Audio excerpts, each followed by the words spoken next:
Welcome to the NFL NFC East Futures preview video for the 2021-2022 NFL season. These numbers come from Pinnacle Sports. There was a couple empty spots, though, going into this that we had to take from Bet365.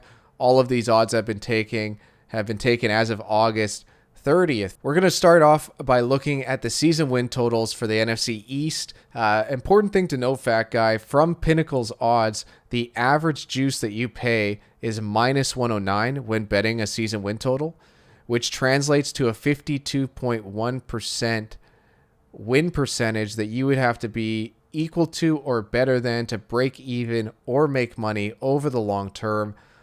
With all that aside, let's go straight into it. This is, as far as I can remember off the top of my head, the closest it is between any divisions. We have win totals of 9.5, 8.5, 7.5, and 6.5. And the juice favors the Dallas under, the Washington over, the Giants under, and the Philly over. So really, we're looking at 2 9-win teams and 2 7-win teams. This division is really up for grabs between these 4 teams as far as a betting market is concerned. Well, that makes sense, too, especially if you go purely on results with a 7-9 Washington football team being the division victor last year. So this does lend itself to that type of outlook, pessimistic, roughly. I do want to highlight here, again, I don't like putting biases in, but I do have some mathematical or analytical reason, rather, for being a little bit bullish on the Philadelphia Eagles. Maybe not laying minus 150 necessarily, but they were the most, they had the biggest discrepancy between dollars bet and volume bet, one of a custom, we'll call it Big Ryan the Fat Guy statistic. So that pretty much means that the most sharp action was more than likely on the Eagles, unless there was a bunch of Eagle whales, which is possible, but unlikely. So I do kind of like the bad news. Bad news is good news. We do like the contrarian outlook, and the Eagles tend to have that sort of pessimism that I do look for. Not that I'm endorsing this price. Season win totals are far better to wager at, considering they have 9-cent lines. Minus 109 is even better than 11 to 10. This is a tight division, and you may be able to scope out some value in the season win total department. So for the divisional average odds, minus 124 is what you're going to be paying as far as juice, which means that you have to be right 55.3% of the time to be able to break even over the long term. So we're getting more difficult. The season wins a little bit easier. Divisional gets a little bit harder as far as juice and payout goes. So long-term wise, it can be a little bit tougher to make money on divisionals, or less likely you will be to make money over the long term. Fat Guy, with all the boring stuff out of the way, let's take a look at what the actual odds are. The Dallas Cowboys plus 125, the Washington football team plus 225, Giants plus 450, and the Philadelphia Eagles bring up the tail at 5-1.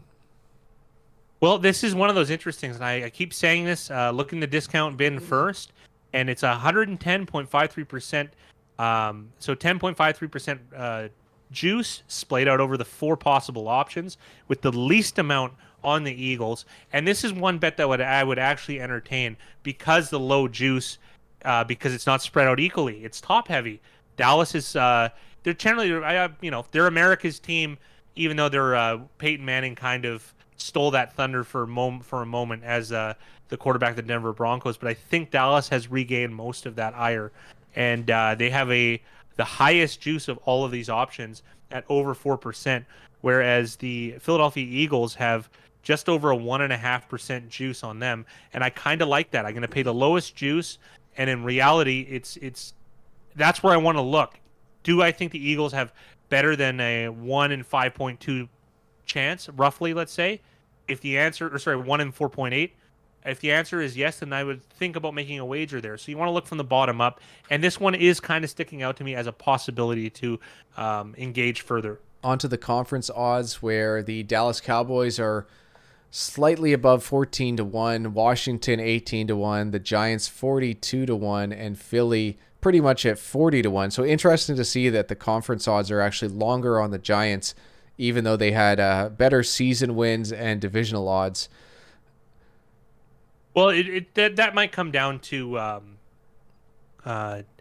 they might have a lower ceiling than some of the other teams. It doesn't always come out equal, and also too we don't have symmetrical odds. Some of this was perched from From some of it was different poached sources, yes. from different sources. So we're not going to have a totally symmetrical outlook on this on these odd sets from this division. But I do think this is another spot where you kind of look from the bottom up. There is something interesting here, though. The juice is almost the same between Philadelphia and New York. I guess that's true because New York isn't really third place. They're actually fourth. So they might actually have better juice, which would make more sense. But the point is, it's 23.1% juice splayed out over 16 results because that's the size of every conference. So you got to remember, like, and it's just not an attractive bet in comparison when you could use your resources elsewhere. Of course, you're not going to see that juice reflected too harshly because none of these teams are in the are going to charge a premium. They're in the bottom bin, but you do want to look from the bottom up, and you might want to start with New York if you are considering a wager. But this isn't a top-heavy division, so if you are trying to find value in a conference bet, this division might be the best to look at, considering the low amount of juice, because it's not divided up evenly. That is a good point, Fat Guy. And to bring the boring math numbers in, the break-even point to bet a conference championship winner is minus 160, 61.5%. So you have to be right 61.5% or more of the time to break even or make money betting conferences over the long term, which is just astronomical, almost impossible, like very, very statistically unlikely. So difficult. On to the Super Bowl odds, where the Dallas Cowboys are the favorites of this division at 34-1, the Washington football team at 40-1, Philly at 110-1, and the New York Giants at 127-1 to win the Super Bowl. Well, I did say if you want to look for value in these types of things, this might be the division for you. Super Bowl, of course, the highest juice, splayed out over 32 results, though. So again, it's not as bad when you look at how, because none of these are favored teams. The juice is actually quite low on a lot of these, but it's not the market for me necessarily. And these are also high variance bets where you're going to have to lock up your money if you bet offshore or online. I guess that's redundant.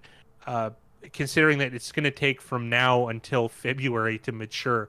So there's just so many better ways of excising that money, unless you're able to make a trusted bet with another human and thus not tie up your resources. That is a possibility when looking into these things. But if you're trying to find value in a Super Bowl future, you want to look at the bottom up, and I keep repeating that, but you want the discount bin, and boy, does this division have a discount bin.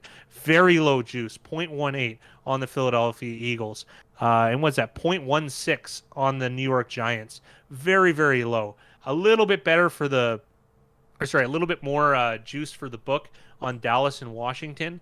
But if you are looking for a Super Bowl future, this is where you want to dig around, even though you have a high variance, high probability of losing. But it is more likely to find value here than at the top end. Thank you for watching our divisional futures preview for the 2021-2022 NFL season. The Fat Guy and I have a lot planned for the upcoming season. The picks video will be released every Sunday night. We will have our third annual Picks Against the Spread contest. We will be live for every Monday night and Thursday night football game. Our $5 a month YouTube membership will include our popular Discord channel, 3 weekly NFL betting market videos from myself, where I take a look at the betting and money percentages to see if and where the value lies on spreads, over-unders, and money lines. The Fat Guy will have a new weekly segment called Ask the Fat Guy, where he will discuss different topics from our upcoming book. So please consider clicking the join button to access our $5 a month YouTube membership and access everything the Fat Guy and I have to offer. Good luck to you in the upcoming NFL season.